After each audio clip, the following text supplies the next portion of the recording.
Bonjour, donc aujourd'hui je vais vous montrer comment monter un pantalon. Ici il s'agit du patron d'un pantalon environ 18 mois, donc pour un enfant. Alors on a ici le dos, ici le devant. Un pantalon se compose de ces deux pièces-là. Bien entendu, pour un pantalon beaucoup plus complexe, il peut y avoir bien d'autres pièces, à commencer par la poche, la braguette, des poches dans le dos, des poches plaquées dans le dos. Donc là, c'est un pantalon vraiment tout simple, c'est juste pour vous montrer le montage. Alors ici, vous avez la taille de chaque côté, dos et devant, et en bas, donc ce sont les chevilles. Et ici, la partie la plus importante, c'est donc la fourche. Pour coudre cette fourche-là, il va falloir coudre les deux pièces dos et devant endroit contre endroit en passant de la taille du dos, on passe ici par ce qu'on appelle le fond de culotte et on remonte jusqu'à la taille du devant. Ça n'est pas très compliqué, mais souvent on ne se souvient pas de la technique. Alors voilà, je vais vous montrer en vrai avec du tissu. À tout de suite. Alors maintenant, nous allons procéder au montage du pantalon. Pour pouvoir monter mon pantalon, j'ai positionné un dos avec un devant. Il est ici en dessous. Et la même chose de l'autre côté. Je les ai positionnés de façon à ce qu'ils soient endroit contre endroit. Si vous regardez un de vos pantalons, vous verrez que vos pantalons sont cousus par la couture de côté au niveau des hanches jusqu'à la cheville et au niveau de l'entrejambe, pareil, toujours endroit contre endroit. Maintenant, nous allons procéder à l'épinglage. Il est important cet épinglage parce que ici, comme vous voyez, je vous ai annoté des angles. Je les ai mis en rouge pour que vous les voyez bien. On va commencer par la couture d'entrejambe. Donc, je vais piquer dans mon angle ici et lorsque je pique dans mon angle ici, je dois ressortir dans l'angle qui est en face. Donc, le voilà, il est là. Et là, je peux positionner mon épingle. Je vérifie que mon épingle là, elle est bien sur le trait. Je vérifie qu'elle est bien sur le trait de l'autre côté. C'est parfait. Et je continue en positionnant mes épingles tout le long de la couture d'entrejambe. Donc ici, vous voyez, c'est complètement raté. Donc on recommence, on se met correctement. Voilà, là c'est bon. Et je descends comme ça jusqu'en bas de l'entrejambe, c'est-à-dire jusqu'ici. Et ici, j'ai également un angle à respecter.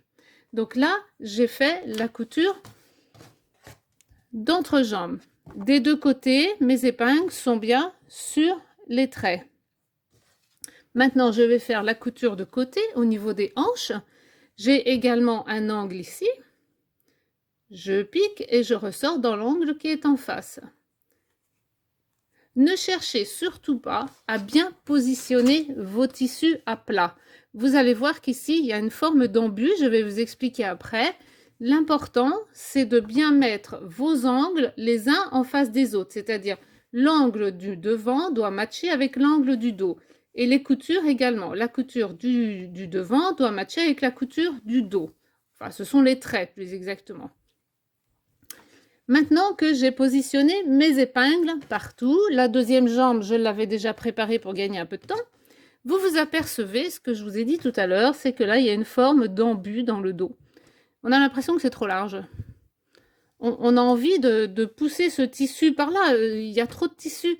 Mais non, absolument pas. Ce tissu est tout à fait normal puisqu'il est fait pour mettre nos mollets de cycliste, nos cuisses de gymnaste et nos fesses rebondies. Si on n'avait pas cette différence entre le dos et le devant, nos pantalons ne seraient pas du tout équilibrés et ne nous iraient pas du tout. Donc maintenant, nous allons procéder à la couture de la fourche. Donc vous vous souvenez, la fourche, c'est cette partie, ici, à l'intérieur, qui va de la taille du dos et qui passe par le fond de culotte et qui remonte jusqu'à la taille du devant.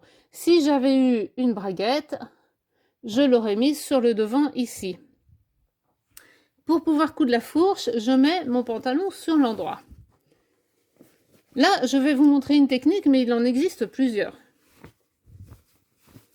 Je mets mon pantalon sur l'endroit et je mets mes deux fourches face à face. Donc, elles sont bien l'une en face de l'autre. Ensuite, je viens prendre mes deux coutures d'entrejambe. Ici, j'ai mes entrejambes. Donc, je prends mes deux coutures et je les place l'une contre l'autre. Je tourne un petit peu pour que ce soit plus facile. Voilà. Et ces deux coutures se retrouvent l'une face à l'autre. Vous voyez, une là, une là. Elles sont bien l'une en face de l'autre. Ensuite, mes coutures, si j'ai cousu mon pantalon à la machine à coudre, je les aplatis avant au fer. Ce sera plus joli. Donc là, c'est aplati, ici aussi. Si vous avez utilisé une surjeteuse, inutile d'aplatir, la couture se couchera naturellement à droite ou à gauche. Et ensuite, je vais venir ici placer une épingle,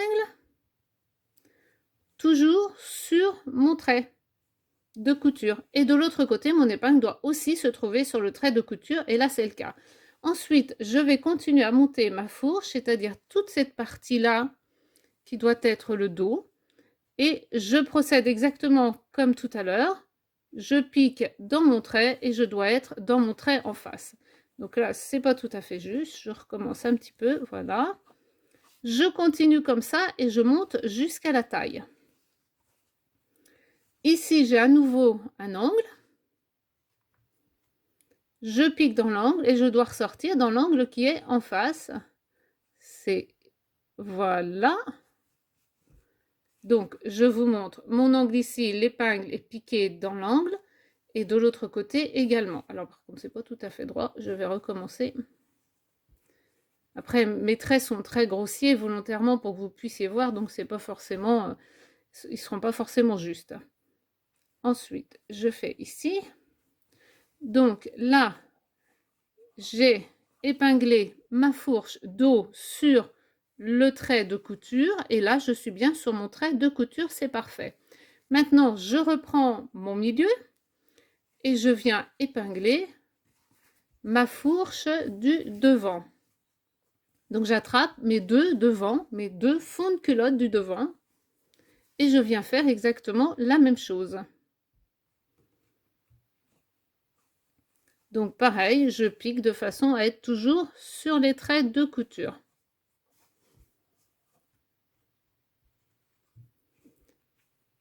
Et l'angle doit être avec l'angle. C'est parfait. Donc j'en rajoute une ici. Et maintenant, je vais vous montrer.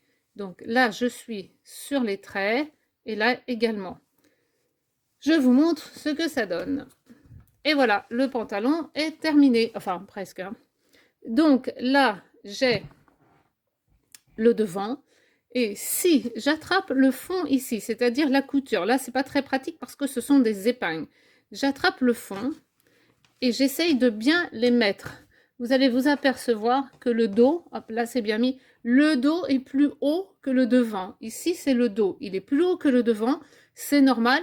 On a besoin dans le dos d'avoir une forme de bombée pour mettre nos fesses. Et en plus là on a des couches à mettre, donc il faut que ce soit encore plus représentatif. Donc ensuite, je sais comme ça que c'est mon devant, puisque ici c'est plus creux que derrière. Et en plus, si je regarde à l'intérieur, j'ai le dessin de mes poches. Pour pouvoir passer à la couture de la fourche, d'ailleurs je vais vous la montrer à l'intérieur, il faut bien évidemment que vous ayez avant cousu les côtés et l'entrejambe. Donc là, je vous montre la couture de la fourche. Hop, donc la fourche ici, le fond de culotte et de l'autre côté, on remonte sur le devant.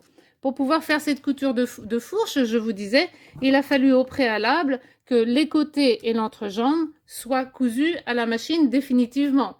Donc, à ce stade-là, on peut essayer le pantalon, s'assurer qu'il convient. S'il convient, on coud nos côtés, on enlève nos petites épingles ici pour pouvoir coudre facilement les côtés et ensuite, on vient coudre la fourche.